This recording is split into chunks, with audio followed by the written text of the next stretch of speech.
studio. We in the studio. We in the studio. We Rob in the studio. In the studio. In the studio. Catch a vibe in the studio. In the studio. We in the studio. We Rob we in the studio.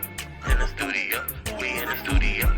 Catch a vibe. Yeah, I'm in the studio with Rob. I need to make the heat flicker. Is alone and only thing can make a Rico beat sicker. So listen and get your wisdom. Gemstones on your head. Good with the OG like Flintstones. Good in bed. Been living a long time and he got something to say. Depending on how he feeling, dog, you might got something to pray. This type of influences, you ain't gotta filter through your liver. We in the studio with Rob. Gonna let the heat rock simmer.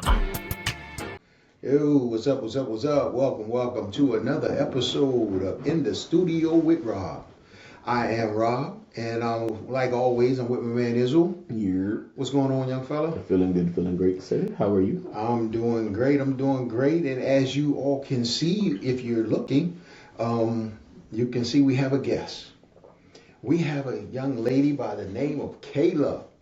And it's funny because a few episodes ago we had some questions from a lot of Aylas, Mayla, a bunch of them, that was from Camden though. But you're not from Camden, that wasn't you, unless you were describing or hiding where you were from.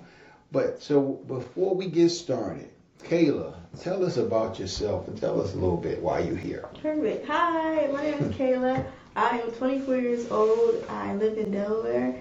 And I'm a very goofy, funny person. Oh, goofy and funny. All right. So what brings you into the studio, Kayla? Well, Brother Rob asked me to do a podcast, so I'm here. See? That's all it took. Beautiful thing. You ask a question, you ask somebody to do something for you, and they step up. Exactly. And I asked her because I love young people that's sharp and that are... that's trying to do something different. And when I talk about different, I'm talking about she's doing something different for the Lord. Different in that a lot of times we don't talk about or we don't see young people in church or trying to live for Christ. But sometimes we hear about it, but not necessarily see it. And so what we're going to talk about a little bit is that generational divide, so to speak, or the issues that the young generation is having with church. And so we have, again, Kayla, who's, as she stated, 24, so she's right there and seeing and hearing from young people. So Kayla, tell me, why are young people not in church like they should? What problem are they having with God?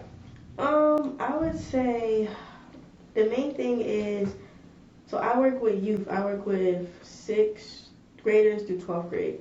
Most of them are being forced to come to church by their parents, which they should be. I mean, they live in their household, so they should be forced to.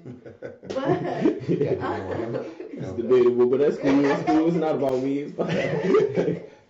But I would say in the age of like 6th to 8th, you're still young, so of course you're going to abide by your parents' rules and you're going to go. But once you hit that high school age, I would say junior to senior, almost college, at that point, I tell my students, you have a choice to come to church. Like, at that point, your parents shouldn't be forcing you to go. Like, it should be, if you're going to go, get up. If not, then that's your choice. But I would say the holdback would be, that's a good question. It can be a lot of things. I think is the environment, the people. Younger people can sense when someone's fake or faking it, and I think that's the main reason. When I talk to my students, that's really why. And it's the understanding. Some of them don't understand what the Bible is saying at all, so they don't have. When they sit in church, it's like, well, what are we talking about, and where they're coming from? Right. So it's a hold on that because. And it goes back to the home life. Everything should be started at home. Your parents should be introducing the Bible to you and breaking it down into wording that they can understand. And parents are doing that. So That's the big issue, I would say, is, yeah. And, it's because when you brought up the age, junior, senior, when you can start. My mom used to make us go to church. We was in church all the time. When I turned 16, where she used to come into the room and say, get up, let's go to church. When I was 16, she asked the question. I never heard that question before. Yeah. And I was shocked. So I ain't say nothing the first time. And then she said again, are you going to church? And I was like, no. Waiting for her to say, boy, get up. Right. She didn't. She left. Yep. And I stopped going to church though. But I had to find my own way. And she said that she took me as far as she could take me. Yeah. But she gave me an introduction to God. Right. And I always say that my introduction came from home. Yep. But my mom also lived a life that was indicative of what Christ would have done. You know, it's like she wasn't fake. Yeah. You know, and it's funny because I heard a pastor earlier today. I was listening to something, and he was talking about, you know, he was talking about being from New York, and we know when people fake, Right. and I think that's real for young people as well. Yeah. And that's why for me, I'm really transparent in a lot of the stuff I say. Sometimes too much for my wife, but I believe that who I am and the things I've done, haven't done, are better for people to relate to and say, okay, this dude being real. I ain't never, I ain't out on the street shooting people. I ain't selling no drugs. That's not what I was about. But there are things I've done and that I have no problem sharing that I'm not proud of, but it helped form and shape me for who I am. Yeah. So I think when we talk about young people, how much of social media do you think stops them from having a relationship with God? Oh, all of it. All of it. I actually just taught last night. I had my small group, middle school girls and high school girls, and they all said to me straight up, like, hey, like, I have a devotional sitting right in my room, and I'll look at it, and I'll get back on TikTok. So it's like, because I'm the same way. I'm real with my students. I tell them, like, hey, I'm 24, but there are times where I don't want to read the Bible, where I'll sit and look at it, and it's like, okay, God, you want me to read it, but I'm going to still scroll. So it's everything. It's more, the phone is more entertaining than reading the Bible. And that's just facts. But once you start to read it, I always tell them, like, once you really read it and you understand what you're reading, it actually is very interesting to break down and see what's going on in the Bible. And it does come to life in a lot of ways when you're reading it for yourself. And it's like, because we hear about, like people tell you stories of the Bible. Yeah. And then when you read it, because I can read certain scriptures, and every time I read it, it's like something different. I'm like, oh, I didn't realize that.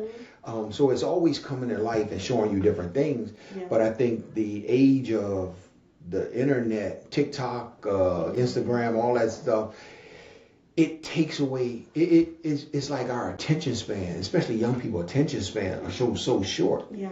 So do you think that they have a problem being at church for, like long periods of time? Does that have an effect on whether or not they want to be there? Or? Yeah, I would say the younger age, yes. Because I'm going to split up. 6th to 8th, yes. I went to a conference last week and I had 6th graders. They couldn't even sit. There were times that we kept getting up. Hey, Miss Kayla, can I get up and walk around? I said, sure. If that's going to help you pay attention, go ahead. Walk around for like 5 minutes, come back. If you're not here in 5 minutes, I'm going to come get you. These kids have ADD? Yes. And I have ADD, so I understand how it is to sit and you really can't focus. But I would say that age group, 6th to 8th, yes. 9th through 12th, not really. It's just more if it's interesting or not. Okay. So what do we do as a church body to say, okay, how do we get, and again, not really the 6 through 8, whatever, they still coming because their mom, but how do we get that teenager, that young adult, 24 to 18, how do we get them engaged or want to come back into where their parents was forcing them to go, but now they want to come? What's the appetite, or what do we do to feed that desire that we want them to have, but we know is best for them? But how do you get them in there?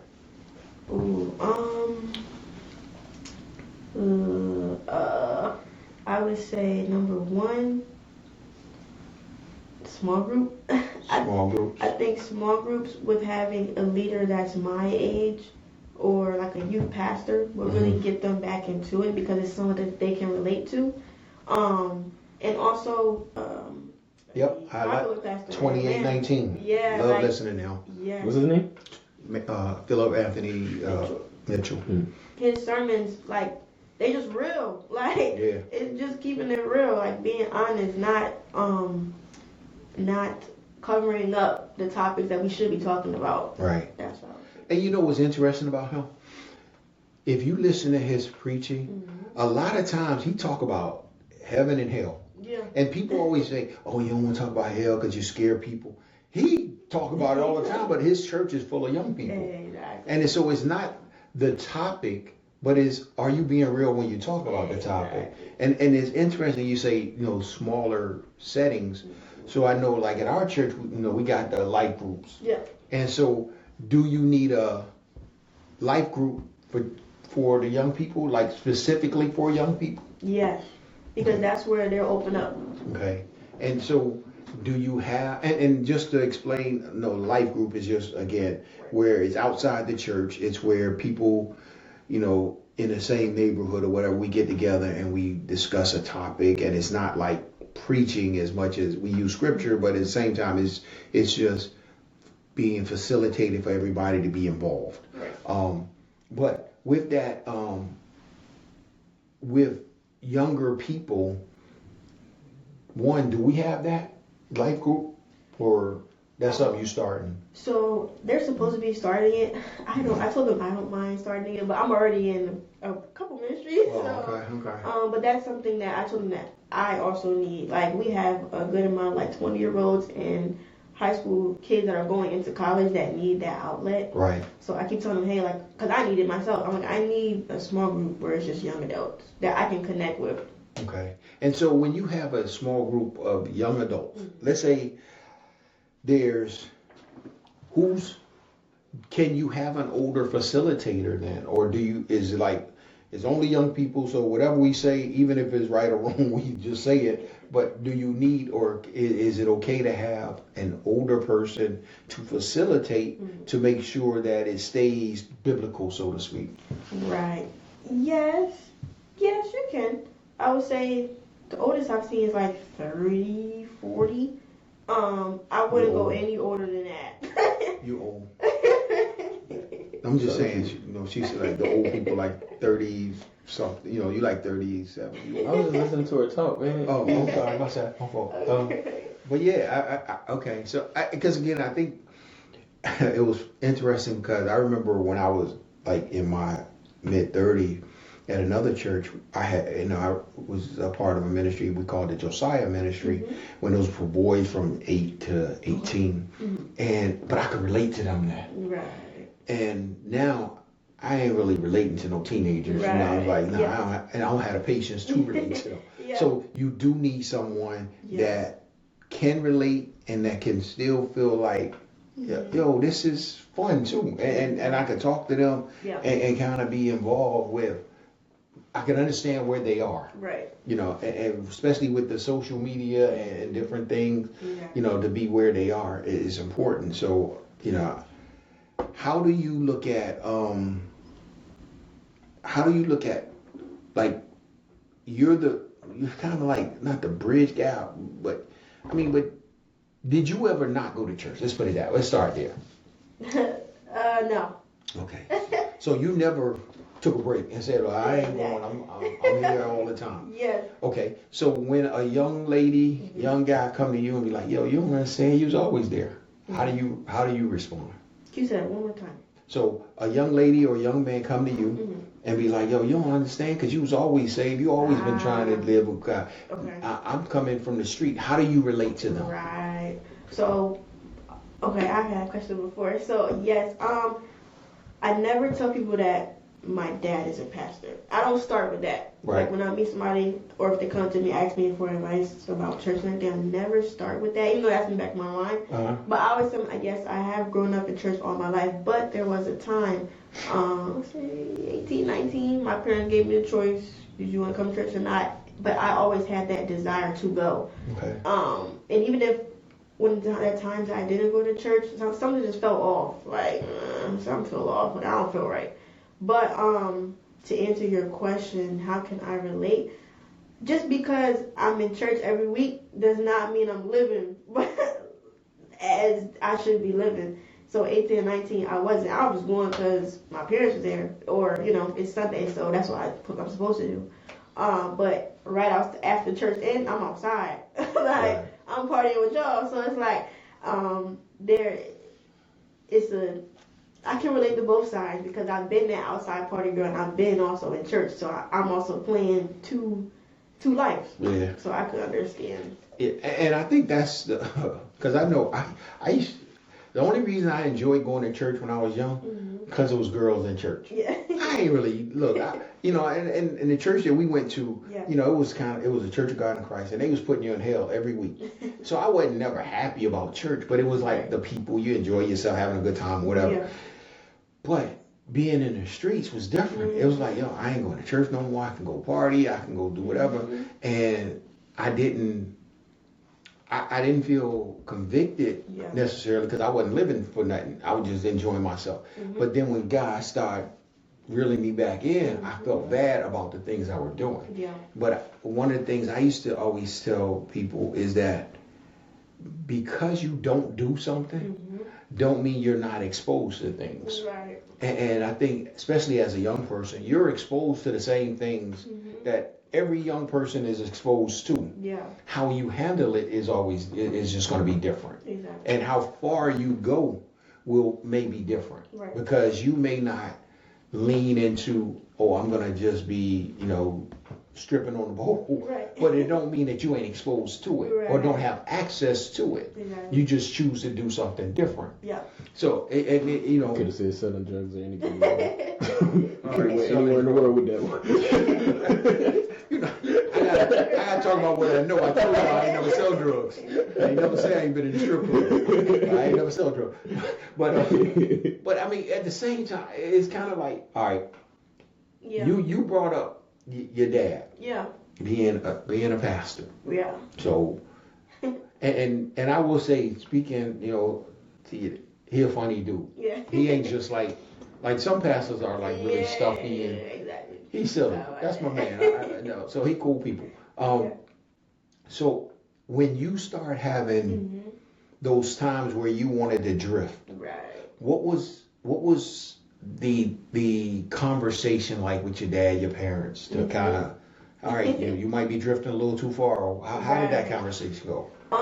It went like, so what I would say is growing up, since my dad was a pastor and how his role was in the church, my parents have always been, they never was a strict type. Like it was always, we want you to go have fun with your friends. We want you to see what life is about. And then when you see what life is about, come back and tell us. you know what I mean? Like it was like that. So the times where I would go to parties and stuff like that, and be out late, they were never mad. It was just more so be careful what you're doing. And like they always told me, my brother and sister, you gonna realize, like, you gonna see when it's time to reel that back in, or you gonna just keep doing it. Like it's all you will realize. And at some point I did. And it wasn't really a conversation. It was just more so I don't really like what everybody was doing, so I want to go back to here. Okay. And it's funny because I got 6 kids, and one thing I understand by being out in the street is that everybody got their own walk. Yeah. As a parent, you want all your kids to be saved, Right. sanctified, filled with the Holy Ghost, and doing nothing wrong but living for God. Right. That's what you want as a parent. However, I understood, and my mom helped me to understand this, was you got to find your path. You got to find your relationship with God. And as you find that relationship with God, He will determine what it looks like. And I think even for young people, it's not coming to church trying to be like sister so-and-so or deacon so-and-so or brother or sister, whoever. Yeah. Come into church to see what is that relationship with me and Christ going to be like. Exactly. And I think that's where we as a body sometimes drop the ball, because we're not telling people, or we're not allowing people to feel like they have the freedom to find their path or their relationship. Right. So with the young people you talk to, how do you make them, like, the the ones that you know aren't saved, or you're trying to bring them in or trying to help them lead them to Christ. Yeah. How do you talk to them? What's your conversation with them like? Very blunt. Mm. Because when I was that age, I wanted somebody to be just blunt with me. So I know how it feels to not talk or have a mentor or youth leader, whoever it is, not be blunt and upfront with you. Like, what are you going through? Like, I'll just sit down and sometimes I'm again, I also think it's my age that they feel more comfortable coming to me about things. And they'll just come to me and sit down and vent. And I just listen. Like, sometimes a student just wants you to listen. Like, they don't even want you to say nothing. Just listen to what they got to say. So that's the first step. And then I'll ask them, like, hey, like, are you coming to me because you want advice or you just want to vent? So they'll mostly say, I want advice. And I like, whatever they're going through, we'll talk about it. And I always connect it back to God. Well, what do you think God is teaching you in this season of what you're going through right now? And then they would just say, I don't know. Or they'll have an actual answer. But I just keep it real, like, truthfully. Now, I always tell them if it's serious things, like really serious, that I have to go to your parent about, I have to tell your parent because I cannot physically, like, I just can't. So you've got to keep safe issues. Yeah, exactly. Yeah. But if it's something that we can talk about, like you just got drunk last night, you don't want your dad to know, like something like that, I can help you with it. But, all right, now we need to talk about what safety issues are. Right. Thought we was on the same page. Apparently, everybody's safety is different. But I just keep it real. That's all they want is someone that they can relate to and keep it real with. And they want someone that's not going to rat to their parent right after. Right. It's Okay. between me and you. Like, yeah. Yep. You know, and it's interesting because as we look at the church and I'll say our church specifically, one, I don't see a lot of young people. Yep. There may be some somewhere in there, I don't know, but I don't see that many.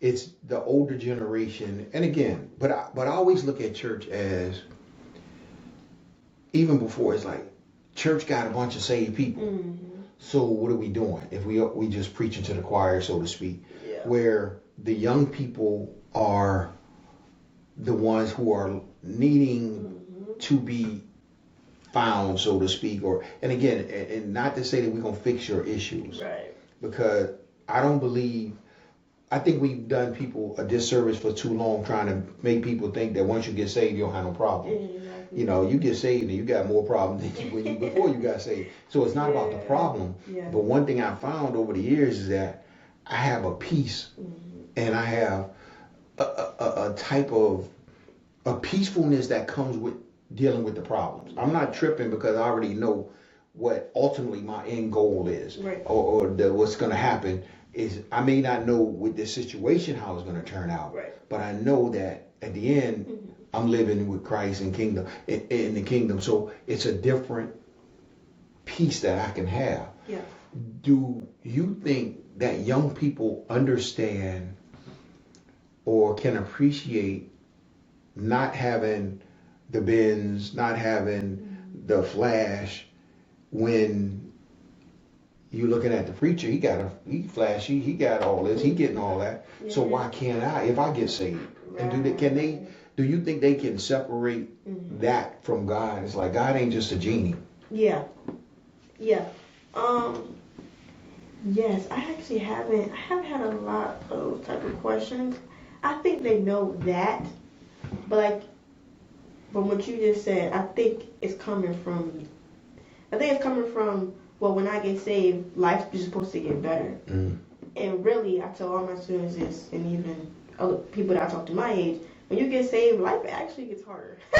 And that is just real. Like, it's, I never had a student think that God is a genie. But it's more so, now that I'm saved, but what happens next? Like, well, what do I do? Yeah, I'm praying, but what if I don't get an answer? What does that mean? So it's more of those type of questions, and I got that from young adults my age and younger. As for the pastor and like his reflection on what he has, I haven't really gotten a question. They do have a lot of offering questions. Where's my money going to if I do give offering? And I'll break that down to them. But it's never. Okay. When I was younger, I felt like You went to church when you was younger? So crazy thing. That story you were telling about, you know, when your grandma finally asked, like, you were going to church. I never got that question. Right. It was just, people just woke me up, and it was like, all right, I'm up now. So I probably would have gave it to you, but you left at 18 and moved on. So you got the question at 16, fam. but that's You know what? Let's move on. So anyway, what I was saying, when I was younger, I didn't feel like me and my peers, we didn't notice the pastors. We weren't worried about what he was driving, what was going on. I felt like it was more adults that we were talking about what the pastors was driving and stuff like that. Kids, we weren't. So maybe it's an adult thing. Yeah, I 100% think so. Okay. So when you talk about what do I do next? I get saved. What do I do next? Yeah. What do I do next when I get saved? So what are you telling a young person? I gotta say, what do I do? Not even just a young person. That's anybody. But what do we do next? Right. I didn't focus on this actually, but what do you do next? So usually I go through the breakdown of salvation, and then baptism, and then after that is like what I do next. Usually I just go the route of. It goes all the ways, but I usually go the route of start to read your Bible. I always tell my students start with the books Matthew, the Gospel, Matthew, Mark, Luke, John, and just try to read a chapter a day. Again, they're young; they have a low attention span, so I say at least 5 minutes, 10 minutes max. Right. As long as you read a chapter, if you don't understand what it's saying, text me and say, "Hey, Kayla, I don't know what this means." Small group, joining a small group in your church, whatever age group you're in, you should be in a small group where you can learn from somebody. To my older young adults, I always say praying for a mentor. That always helped me when I was younger. That was in church. A woman I can go to whenever I'm going through things or if I need advice, that she can lead me back to God, but also she can keep it real with me, like up front. And your mentor is in the same age range? My mentor's always been older. Like how much older would you consider a good mentor? Or like a good age range for a mentor? 30 to 50. So if you are in your early 20s, you should have somebody anywhere from 30 to 50? Yeah. Okay. Yes. And then my oldest mentor is 50. Yeah, 50. Okay. Now I have a younger one. She's like 39. Okay. But that always helps me. That's another woman that I I'm can younger coach. than that, by the way. Barely. Yes. But having a mentor is someone that you can go to as a young adult, joining a small group. If ministry is your calling, if you feel like God's calling you to a ministry, help out in that area. Whatever you can do to get more involved in your church, that would be the next step. If you don't have a church, going out to church and looking and seeking which church is right for me and praying about it. Like, hey, God, I need to find a church that direct me in what way or which way that is. That's asked for young adults. But getting into it that way, but the first thing they need to do is understand who they believe in, salvation, baptism, their basic Christian basics before you jump to all these things. Right. So church is not fun. Yeah. So someone tells you, so I'm going to ask you, what is happening? And again, not all churches have the same thing, but what's some fun things in church? What's fun about church? Because again, people want to have some fun. They want to, so what's fun? What's some fun things that you've noted or you've seen? It don't have to be in your church, but it could be just in general. What's some fun that's happening? Fun. Youth group is fun. For young kids. Young adults could be. Overall, I mean, church is not. So, no, I mean, when I'm speaking of church, I don't mean the four walls. Okay. But the body itself. Because I think what happens is people think when they get saved, Yeah. oh, I can't drink, I can't party, I can't do none of that. Yeah. But I think there's a difference between, it's like there's certain things I don't do anymore since I've been saved. Yeah. But I still have fun. It's okay to laugh. It's okay to spend time with people that you enjoy being with. I know a lot of churches have like bowling teams, and some churches have basketball teams, and that was one of the things that early on that I used to do in the churches, like I had a basketball team in the church running basketball squad. In your younger days. No, I'm talking about when I was cool, but a few years back. So anyway, but again, it's like like it's how do you get young people? There are things that are like What's enjoyable? this guy about right the here church used life? to be a in school. He used to think he could act a little bit, Okay. but I know. But now I've seen I've seen where a lot of churches have ministries for like acting ministry, and they put on plays that are really nice. They cool. They really good plays. I'm gonna smoke them church, please. So I I mean, mean, Jesus. so it's some good plays that's being put on for people that enjoy going to plays or enjoy acting itself. Right. I think what happens is we think, or we're kind of led early on to believe that only thing this church is, you go to church Sunday, Yep. you hear the preacher, you hear somebody sing a little bit, you hear the preacher, and you go home, and then you try to figure the rest out for the rest of the week. Right. But there are a lot of different things that's happening for young people as well. Right. So where do no? And again, every church is different. You got different things happening. Exactly. But I think for young people too is when you find your church home, Right. whatever that is, if they don't have what you like, maybe you should introduce it. Right. Yeah. Like we just did a episode a couple of weeks. Well, actually it came out this week where we were talking about young people being involved in whether that's the change they want to see in the community. But in reality, it's the same thing in church. Yeah. I think, you don't have to be in the church for, like wait until you become the deacon at 75 years old to say, hey, we should change this. No, Exactly. the change should come from the young people because y'all know what y'all want. Exactly. The old people, they cool. They ain't going nowhere anyway. Yeah. They've been there. They've been there for 20, 30 years. They ain't going nowhere because they could go somewhere they would have left already. So it's really the young people. It's like if you come into a church and you're 21 years old and you're like, we need such and such in here. It'll make it better for me and my people, me and my generation. Right. Introduce that. Yeah. And I think that's important. I don't know what young people do at 21 no more. When I was young, at 21, we was playing ball. That's all I cared about. So if you got a basketball court, I'm going to be there. Exactly. But now young people don't go outside. So maybe they need a video game, a ministry that all they play is video. Look, that's cool too. Yeah. But at least you spending time with like-minded people that you can eventually become friends with and then share your struggles with, because you're going to have struggles. Yeah. So I know at 24 years old, you struggling with something at some point in time. Maybe not all the time, but there are struggles you're going to have. Yeah. So if you are in a ministry and to take your mentor out of it, but like-minded young people that you can talk to would be beneficial to you, right? 100%.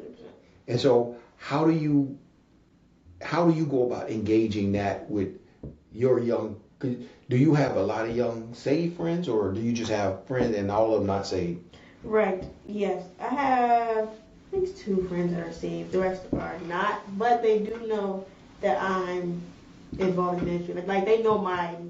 You don't play them. You don't play them games. Yeah, and they respect that. And some of them are now getting curious. Like, okay, you say you're a Christian. You told me what it's about. A lot of them are like, now, I wanna come to church. I wanna see what's that about. Like it. My reflection of God is now it's like showing to them like, okay, you different. Like, what's that about? I want to see why you act the way you act. If that makes sense. So, are you comfortable going out with, like, when all y'all get together? Yes. You saved and they not, or the ones that's not. Are you, because you have expressed who you are? Yeah. And I think that I can say the same thing. I got friends that when I got saved, I can still go see them, but they be like, yo, they don't do that no more. Yeah.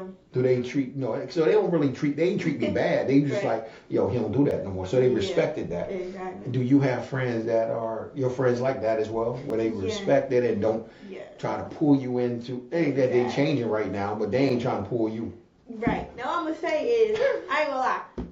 Good, because we don't like lying. I ain't gonna lie. I'm trying to be cool. You been lying the whole time we been sitting.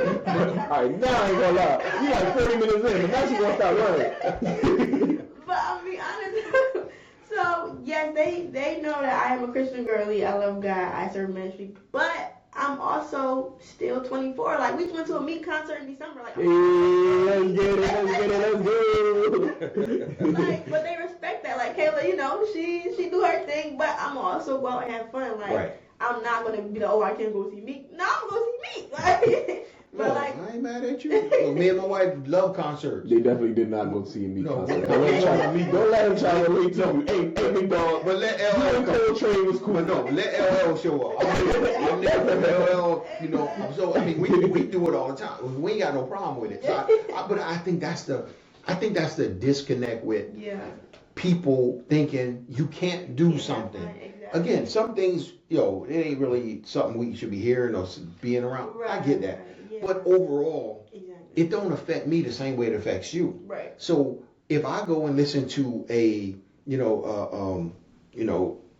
concert with Sade, it's not something that's gonna make me go cheat on my wife. Right. We enjoying the music because usually I'm gonna have her with me. Hey. But if you young and you go to a Meek concert, Wait, what song you ain't was going it? robbing What Sade nobody. song was it? What? What Sade song is it? Nothing. So, But I mean, so I think we have to stop making people think you can't do something. But Exactly. comedy clubs, go. If you want to laugh, go laugh. Unfortunately, everybody don't. Every comedy club or every comic you hear is not going to be clean. Right. But if it don't affect your spirit and you cool with sitting there, fine. Exactly. I can listen to some of it. Some of it, I'm like, yeah, that's too raunchy. I don't want you to hear gotta that. leave. Right. And who? You gotta get up and leave. Nah, because I would know before I went if I wanted to hear that person. What if you're unfamiliar with them? Then I probably wouldn't spend money to go see them. I'm cheap like that. I ain't wasting my money ahead of time. I concur. I didn't know what I'm spending my money on. But I think that's the thing that I think you have to be able to share with people that we're no different from nobody else. Yeah. We want to have fun. We want to do things. And you can still do things and serve Christ at the same time. It's just how you do it. Right. Exactly. Yeah. I was talking to my dad about that. Same thing. We had that same convo. And my mom and dad, they both agree. Like, they're like, Kayla, we want you to go have fun. Like, go on trips with your friends. Like, go to concerts. As long as it's not affecting your walk with Christ. Right. Then that's why I tell my students that, like, they're in high school. I'm telling them, if it's a Friday night, should you be at youth group? Yeah, but if there's a football game, go. I'd rather be here. But if you're young, I want you to go have fun. Yeah. I'm going to always be here. And, I'm not saying go to every game and don't be here at all. But if there's one Friday and you've been at student night 3 Fridays this month, and this Friday you want to go, hey, Kayla, I have a football game I want to go to. Go. Go to homecoming. Go to prom. Go have fun. Like, again, I always tell all my students and young adults, like, when I was younger, my parents always told us that you have to experience life. You have to experience smoking weed, getting to see if you like it. Like, hey, hold on, man. All right, we need you back for episode 2. So I got questions. Not the people, me. I have questions myself. Everyone has questions. We need Kayla back for episode 2. And this is going to be strictly interview. This is going to be an interview. Yeah, because I might need your parents in here. But that's true. Like, I don't tell my students that. But Please don't. You just did. Please don't tell them that. You just did because you're going to tell them, listen. right. Yeah. But if you go, you know what I'm saying? Like, Yeah, you I have to be understand able to completely. I experience it to say, nah, I don't really like that. Now, if you do like keep doing it, that's an issue. But my parents weren't strict with it, so it's like they let us go out and do it, and then we came back, or if they seen us and we come back, and yeah, we get in trouble. But it's like, you guys are young, you have to experience to know what it's like.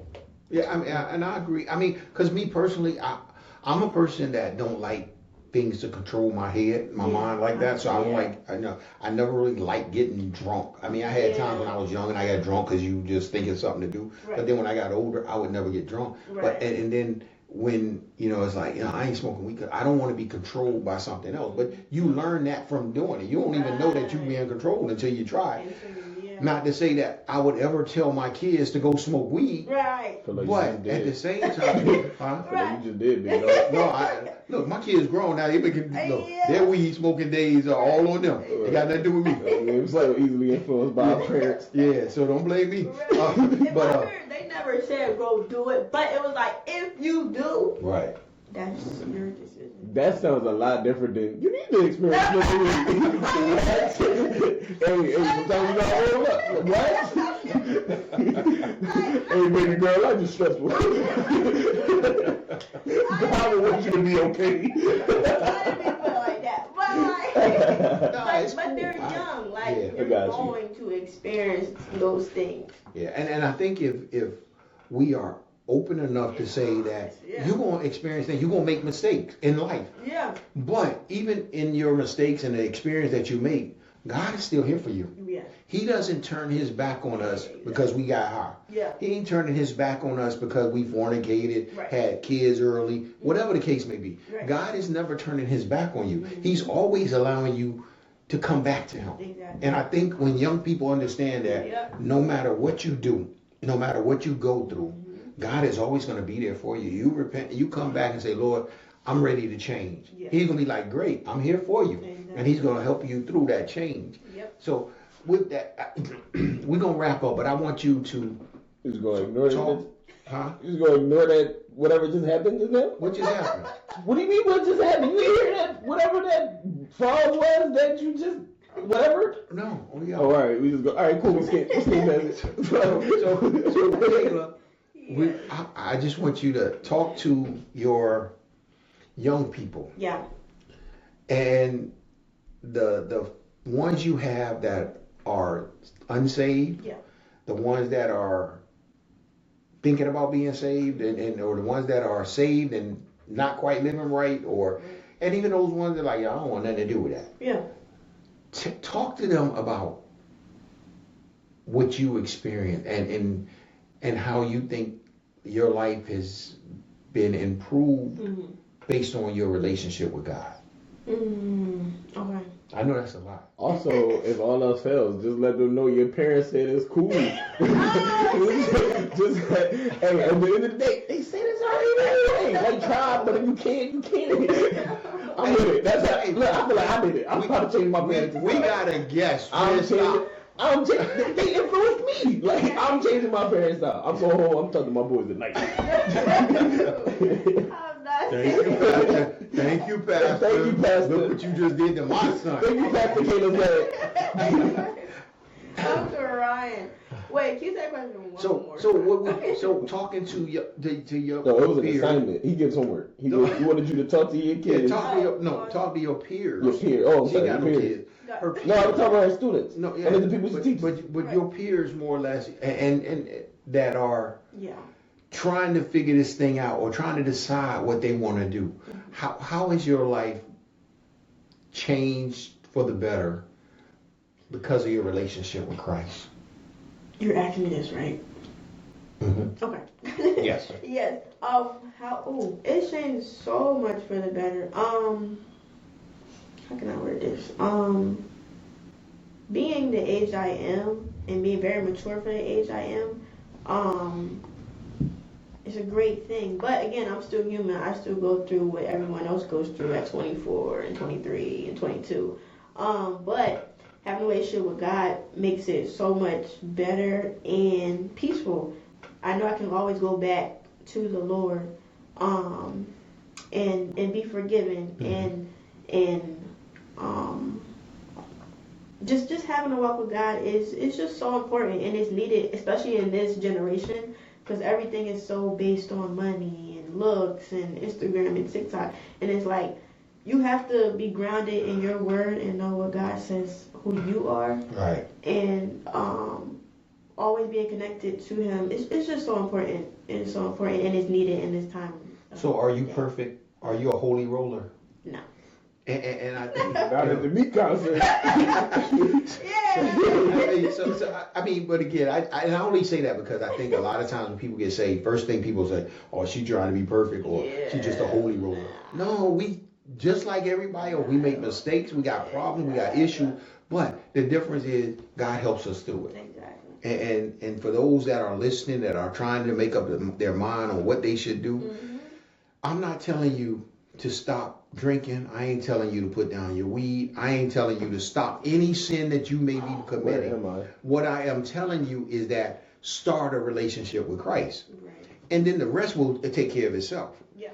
If you waiting to come to church after you get right, you ain't never gonna come. Because none of us are right. We all got issues that we go through. But the difference is we have to start somewhere, and we start with a relationship with Christ. Lord, I ain't perfect. I make a lot of mistakes, Lord, and I just need your help. I understand that you died for me, and that I am redeemed because of your blood, and I accept that sacrifice that you did. And once you come to that realization, let the rest take care of itself. So at 24, 44, 64, 84, whatever number you at, if you don't know him, find someone that can walk you through that relationship, and then let the rest take care of itself. Don't try to get right, because you ain't never going to get right. You just going to get better than you were yesterday. Right. You ain't going to get right. It is. We always going to have problems. When you get right, it's time to leave here. So, so don't rush to right. So, but enjoy the walk. Yeah. Enjoy your concerts. Enjoy your comedy. Enjoy your friends. And God will take care of the rest. Yep. So, anything you want to say before we bounce? Yes.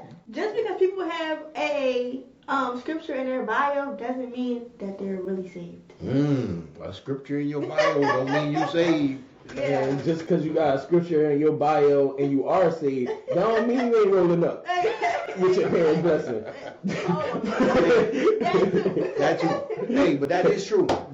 All y'all got them scriptures in your bios. Find Christ first, and then you can understand the scripture that's in your bio. Not for real. So yeah. But Israel, as scary as it is for me to ask this question, we got anything from the people? We don't have anything from the people. We got mad stuff from Israel, and we got it from the Kayla interview number 2, episode 2. All right, when we bring her back for the second round of our conversation, featuring her parents. we're gonna have some more questions, but we're gonna be ready. So I hope you guys enjoy this. Kayla, I appreciate you coming through. I hope you enjoyed yourself. I sure do. We try to have a little fun while we doing this, so don't take What's that? You want to plug your Instagram and all that? Oh yeah. At K2Cool on Instagram. Hey. See, and that's interesting, because I would have never thought to ask that question. I didn't think about that. Because you're almost 60. Watch your mouth. But I do have an Instagram as well. It's in the studio with Rob is an Instagram, right? We didn't ask. We didn't do that. Yeah, that's there. So y'all can go and check out the short clips. And in a couple weeks, Kayla got a short clip that's gonna be on here. Y'all can check out. We leading with the one about the weed and the parents. That's the one that's gonna be up first. It's gonna be with next week. And she's like, my parents was like, cool. So when it's come out and I get Pastor come and be like, yo. My daughter was, I didn't mean it that way. I'm like, no, it's cool, bro. Like, hey, you gotta tell me, hey, explain that on Sunday. so you and your squad, man. So it's all good, but I hope some of y'all young people get excited for Christ. That's all I hope. How that manifests in your life, it manifests in your life. I'm excited now. I'm more excited than I've ever been. I feel like the possibilities are endless. Kayla, thank you. Hey, and if that's true, Kayla, look, you did your job. I already say I'm recommitted. I'm recommitted. Right. So, all right, with that, we're going to get up out of here. Kayla, again, thank you. And say your Instagram one more time for the people. It is at KAYTOCOOL. All right. K2Cool. Yeah. So, all right, check her out, people. And if, she all over the place, she's going to be putting some good stuff on her Instagram and all that stuff. And so, y'all check her out. Check us out. Tell the people that we always want them to do something. Oh, yeah. Like, matter of fact, Kayla, you can do this too. If possible, you meet a lot of people. As you meet people, introduce yourself. Yeah. Tell them about the podcast. Sure. Tell them to like and subscribe. Tell them to tell a friend. Tell a friend. To tell a friend. Tell a to tell a friend. To tell a friend. Another friend. A couple more friends. So on and so forth. Until all friends are told. Tell everybody to like, subscribe, and watching/listening daily. Thank you, people. Thank you, people. And that's all we want. So, people, until next time, we appreciate you and we'll get at you soon. And remember, he is Rob. I just look like him. Gotta go. Bye. Peace. Studio. We in the studio. We in the studio. With Rob in the studio. In the studio. In the studio. Catch a vibe in the studio. In the studio. We in the studio. With Rob. We in the studio. In the studio. We in the studio. Catch a vibe. Yeah, I'm I'm in the studio with Rob. I need to make the heat flicker. Izzle on it, only thing can make a Rico beat sicker. So listen and get your wisdom. Gemstones on your head. Good with the OG like Flintstones, good in bed. Been living a long time and he got something to say. Depending on how he feeling, dog, you might got something to pray. This type of influence that he ain't got to filter through your liver. We in the studio with Rob, come let the heat rock simmer.